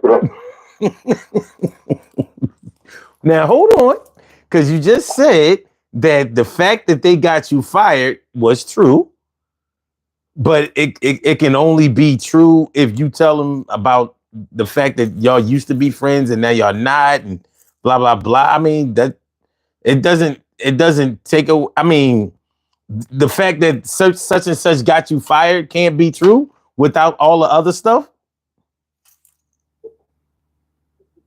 Well, can I give you a scenario? Mm-hmm. You know, like okay, I was working at the Comcast Center for 17th and Jazz Cat, and in the midst of me working there, like I try to always explain to people, when you're in the culinary industry and people know that you know what you know, sometimes when you come into these jobs and you don't know a lot, these chefs are appreciative that you don't know a lot, because then they can sit back and train you and feel like they're looking down on you. But when you know enough of your shit in the culinary industry and they don't have to train you, they think that you don't know much. I mean, they think that you're a threat to them. Mm-hmm. So when I'm working in this kitchen, I knew more than my chef that was in the banquet department. And when I had, when I have a flavor profile that I use, and it also contains garlic powder and onion powder. And when I was seasoning my food, the guy said to me, he told me, you know what, you cannot use onion powder and garlic powder no more because they are allergens. I said, well, if that's the case, that means that we can't use onion and garlic neither, right? We can't use fresh onions and we can't use fresh garlic because that's where it derives from. So we got to a disagreement. They pulled me from that department and put me on the station. So then the head chef noticed this, that I knew everything about what I was talking about. And he created, to make a long story short, he created a drama, a disagreement between me and one of the people I was training. Okay. So, and this guy name was Rob. So Rob was in the kitchen when you work in and you cook for a living. There's a person that's green. Green means that you don't really know much about the culinary industry. Like if you work at fast food restaurants, you don't know nothing about the culinary industry because everything in the fast food restaurant comes in already prepared, or there's already coming in prepared other than burgers or stuff that you have to fry. Okay. Because they want consistency. So when you turn back around, make a long story short, he went to this guy Rob and said that when I had got a write up for something that I shouldn't have got a write up for because he wanted to get me terminated. He told Rob that I said something to him about the meeting. So when I came in on a Monday morning, I said good morning to Rob. He said, "Don't say Rob. These are his exact words. Don't say fucking stuff. Don't say good fucking morning to me. Who the fuck you think you talking to? Walking around calling people snitches and you the biggest snitch in the fucking building. I said, what? He said, yeah, I heard you was talking about me in a fucking meeting, man. I don't appreciate that. I said, yo, Rob, I would never disrespect. There's no reason for me to disrespect you. Matter of fact, in the meeting, I commended you on the way that you're growing in the kitchen, and I have an understanding of what I'm trying to teach you. Man, fuck you, pussy. Son, you know me. I'm a very humble person. So when he kept saying this, why your face like that on the TV? That's a lot of expletives. That's a lot of expletives. You know what I'm saying? Like, you know, I'm a very humble person at times. I mean, through my years, it got me to the point to be very humble. You know, because I'm thinking I can talk him off the cliff before he jumped. So he kept talking, and it got to the point I said, listen, and Rob, granted, Rob has a prosthetic leg. okay. So, and I'm trying to explain to him, I'm like, look, Rob, please, I'm telling you, bro, that's not what I did, and I wouldn't do that. So he kept talking. I said, look, Rob, what the fuck do you want to do? I'm telling you what I didn't do. You still disrespecting me, and you berating me. I'm giving you a pass right now because normally I would punch the shit out somebody for talking to me the way you talking to me right now. I'm going to say this to you. If you feel as though you got something that you got on your chest, you want to get it off your chest, when we get done work, we can go to this little block that's across the street. I'm going to fuck you up, and I'm going to take your prosthetic leg and bust you over side the head with that motherfucker.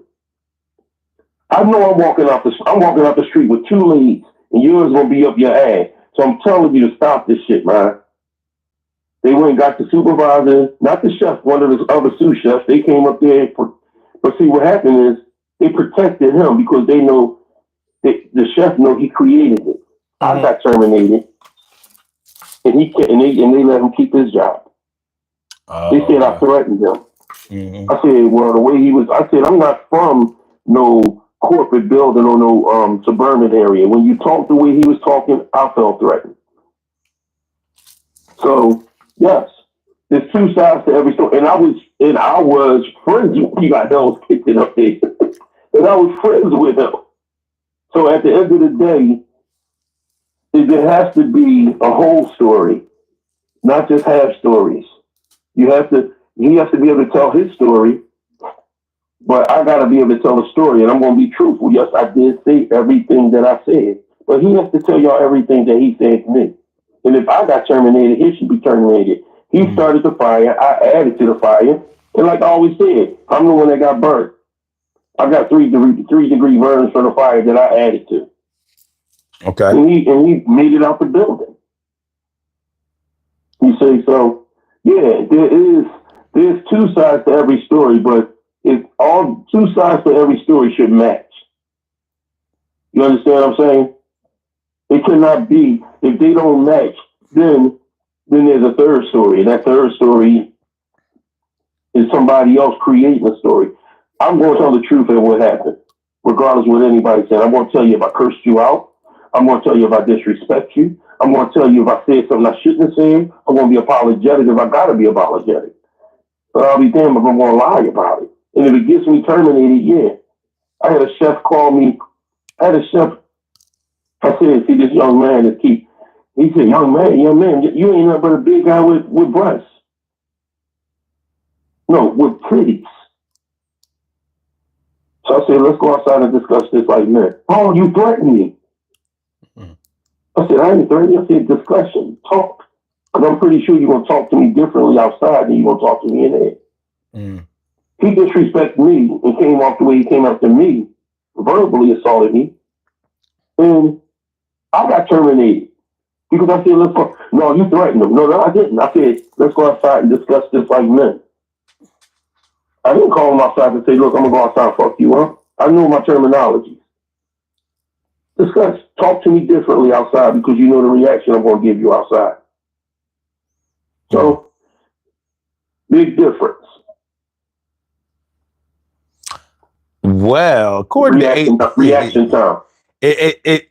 According to HR, you definitely did call him out. No, because let me explain something to you. One of my chefs said this. The chef, my head chef said this. He said, Troy, I said the same thing to one of my workers before too. Let's go outside and have a discussion. Same thing, right? It's not the same thing.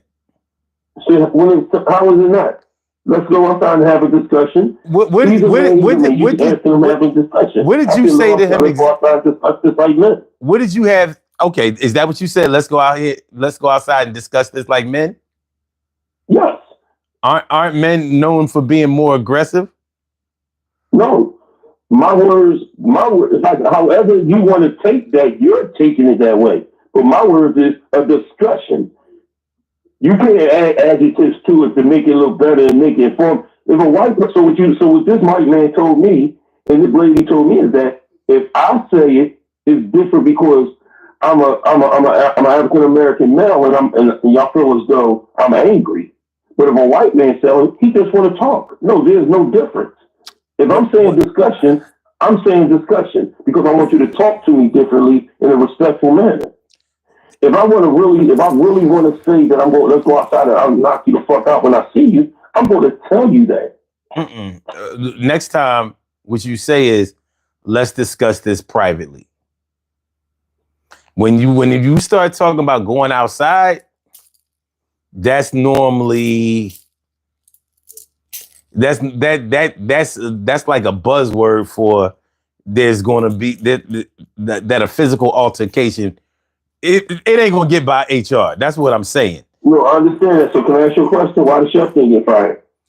Well, you know what? Sometimes you run a red light and the cop will give you a ticket, and sometimes you run a red light and he'll give you a warning. Right. So that's the creation of a double standard. Hey, that's life, though. That's the creation. But that is life. That's and life. That's exactly why. And that's what you do when the person that's intelligent enough and smart enough is go to the EEOC and put in a report and then get a lawyer and sue the company and come out on top of something that he really didn't want to have to do in the first place. And all of that takes years. Meanwhile, you need a job. No, I got the new job. I'm just saying. And I got in the meantime, not everybody has a job waiting for them when they get fired. You know what I'm saying? See, at the end of the day, you have to sit back. You have to be your own advocate, and you can't allow when you're dealing like in the business you in, right? You come out on top because you're the top. No, you understand what I'm saying? I have gotten. I'm not saying. I'm not saying that you're the top, but that you don't have a person over top of you. No, I know exactly what you're saying. What I'm telling you is management has subordinates can get away with way more than managers can. Way more. Like you can cuss at me. You can cuss me out and get away with it. It's been proven time and time again. Let me curse back at you. Let me ask you something. Does your job have a union? No, and this is whether it's union or not. If at a union job, managers definitely don't have no leeway. Your ass is out of here. I've seen it differently in my line of business, son. And I mean, in my 30 years of being in the culinary industry, bro, I've seen a complete thing, bro. No, I understand what you're saying. All I know is that from the management side, listen. I had a situation where a dude put hands on me, and when I put hands on him back, I got let go. Now, I definitely could have sued him in that situation. The general manager told me that, we got to do this, even though we kind of know. We know that this shit ain't right. You know what I mean? But they had to make a deal. So, but regardless of all of that, there's certain I would rather deal with things before and during the fact than to have to deal with things outside after the fact, because it makes it a lot harder for you to prove certain things. You got to get, You may have to get certain witnesses and all. Listen, I ain't about all that, like, but I know that when we talking about the unedited version of certain things, so there may be times when you remember it your way, and you may not remember it somebody else's way. You know what I mean? And in the heat of battle, in the heat of an argument, in the heat of a lot of things, you may remember certain things, and then certain things may slip through the cracks. Like, oh damn, I forgot about that, or you didn't hear it, or whatever. Some people can see things that you don't see, and they can hear things that you didn't hear. You know what I mean? Well, especially when things are getting heated. But it's 3:30 though. Well, I just want to let you know something, man. I honestly think you're selfish and you're very ignorant by not letting me know that man polo shirt you got on is fly shit, bro. I appreciate that. That thing fresh to death, man. I gotta go all the way back to the Run DMC day. You fresh to death. Man, you know what I mean, dude? Well, you know, we take care of our shit. This shit like 4 years old. It's all good.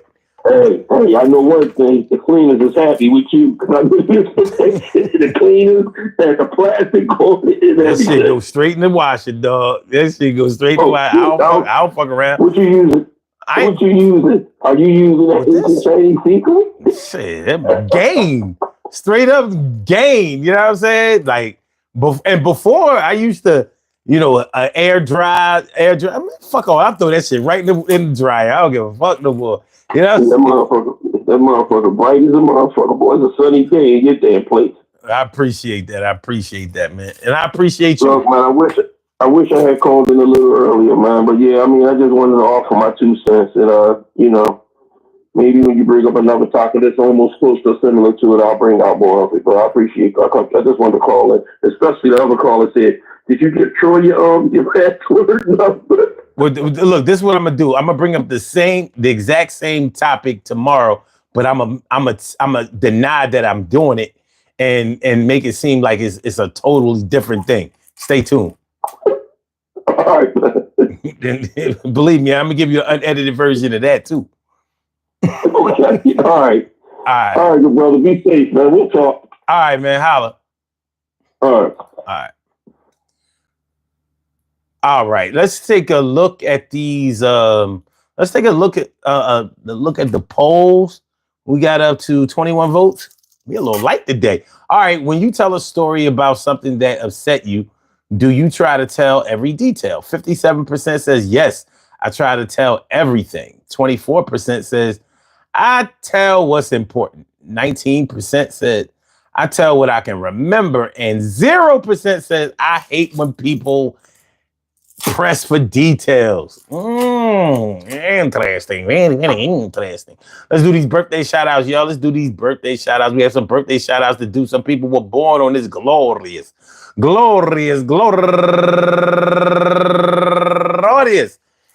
May 25th, and they deserve to be acknowledged. So let's go about our business of acknowledging them and making them feel special because they are special because they are special because they are SPECIAL. They get the RESPECT. They are SPECIAL. They get the RESPECT. They are SPECIAL. They get the RESPECT. They get number 1 out the box. My girl Nessa M. Chavis. Well, happy birthday to you. And also Denise Bird, happy birthday to you. And Shanice Dillard, Neroni McIntyre, no relation. But what up, cuz? What's good? And Angela Fulton, Linda Yolanda Hardiman, Ricandre Lawson, and Alicia Peterson, and Lucia Desroches, Daisy Bandy, and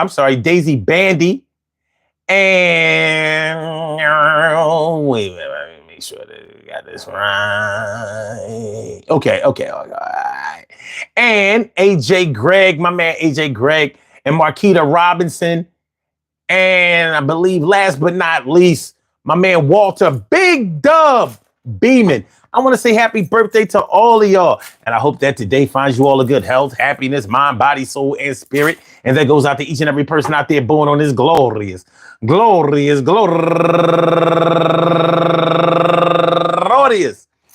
May 25th, anywhere out there in the world, worldwide, internationally, and universally. All of y'all go ahead and turn up. But don't turn up too loud. Just turn up loud enough so everybody can hear you. Rock out, rock on and do the damn, to rock out. Rock on and do the damn, rock out. Rock on and do the damn thing and do your thing, y'all. Represent the queens and kings and do your thing, y'all. Represent the queens and kings. Good things happen to those who wait. Great things happen to those who grind. And anything can happen to those who go for theirs. So go hard, go for yours, and remember, edit an unedited version of the story. You told that shit, but you left out the gory parts that may have had you involved in this thing. Is what the detectives have to solve. It's like a puzzle that you can't put together. Your jigsaw, 3,000 pieces. What the hell y'all are talking about? I know the stuff you left out, but that's all right. I ain't going bitch and pout. I know that sometimes you can't remember every little detail. Doesn't mean that the story's a fail. And I'm a reading braille, but don't think I'm blind. I'm just trying to give you some grace. And I find that sometimes human behavior, human emotion will leave the dead in the ocean. Cement shoes going to the bottom of the water. Yo, what the hell? Who's gonna raise my daughter? I'm just asking these questions, making suggestions, trying to make sure that I teach my life lessons. The blessings that I get, blessings abound, and that's gonna happen whether or not you are around. I sound like somebody that's on some other. Yo, I build with my sisters, my kids, my brothers, and my mothers, and my dad. I miss them all. What's going on? I hope it don't happen to y'all. I'ma fall, but fall like summer. Yeah, summer comes after the fall. It's the other way around. You know, the town that I come from is crazy. Sometimes I be like, yo, don't fuck with me, baby, because I ain't got time to be running from these young boys. I ain't gonna edit my story when I take tours. When I bring out the burner, I'ma earn my chance to be in repentance, but no sentence will be given. I'm living a good life, and I'm trying to just have 3 kids, a dog, picket fence, a wife. But yo, that's the way I'm trying to live, and I'm trying to lead this thing, and I'm positive. I gotta give a shout out to the people who helped me out, my old heads. What's that about? Yo, I doubt if anybody can, duplicate the shit that I say, and I ain't trying to hate, but I've been through a lot, seen a lot. They ain't trying to be on this internet shit. They ain't fucking with bots. None of that shit. Y'all on some AI, fake as a motherfucker, and I say I can't get into the things that y'all can. And I'm just trying to be a better man, and if that don't happen today, I know I'm gonna keep practicing, be on my way, kid. Yo, what's the deal? Yo, come over here. Tell me how you feel, but don't take a lot of time, because I ain't trying to hear that shit if you're on that greasy and grime. What type of time is you really on? I ain't trying to hear your story from the day that you was born. All those stories with you being a victim. Yo, my dog, sick 'em. All right, y'all, peace. Peace to all my day ones, my everydays, and my brand news. I love y'all to death. Resuscitate y'all. Love y'all right back to life.